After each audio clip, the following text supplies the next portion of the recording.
23 46 404 874 francs CFA est la somme allouée aux examens de la session 2022.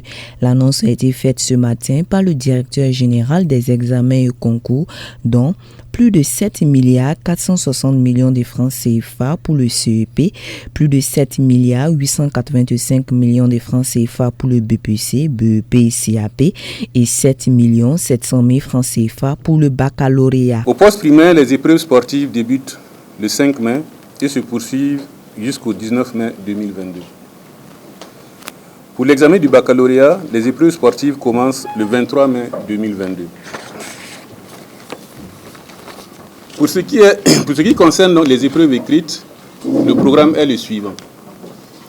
Le BEPC du 2 au 15 juin, les BEP du 2 au 13 juin, les CAP du 2 au 12 juin, le certificat d'études primaires CEP du 7 au 9 juin et enfin le baccalauréat du 21 juin au 7 juillet. La session 2022 enregistre une baisse globale des inscriptions.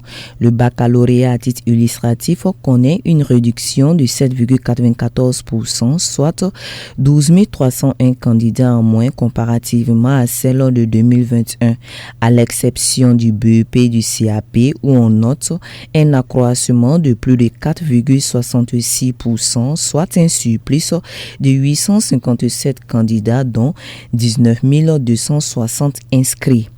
Qu'en est-il alors des innovations? Nous enregistrons une nouvelle filière en BEP cette année, notamment électricité et installation d'équipements solaires.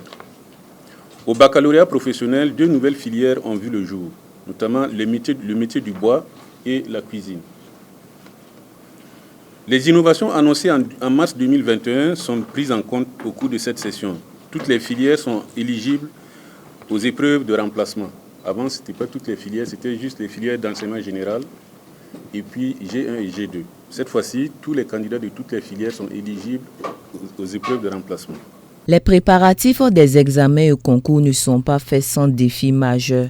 On y rencontre des difficultés à stabiliser les effectifs et les centres d'examen au niveau de certaines régions à cause de la situation sécuritaire et des difficultés relatives à l'acquisition des biens et des services. En dépit de tout cela, les organisateurs entendent relever avec brio ce challenge.